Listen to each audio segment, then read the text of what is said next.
Good morning mga kaibigan. Nandito po tayo ngayon sa Cubix Residence.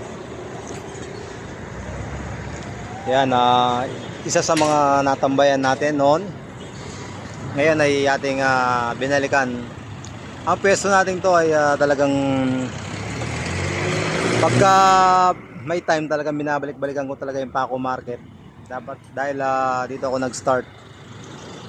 Dito po sa lugar na ito, umulan umaraw, talagang naka-stay tayo rito.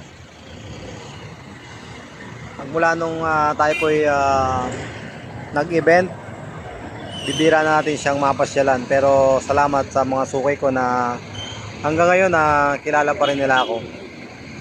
Hana Danel's Delicious Taho, sa mga naghahanap ng taho, message lang po.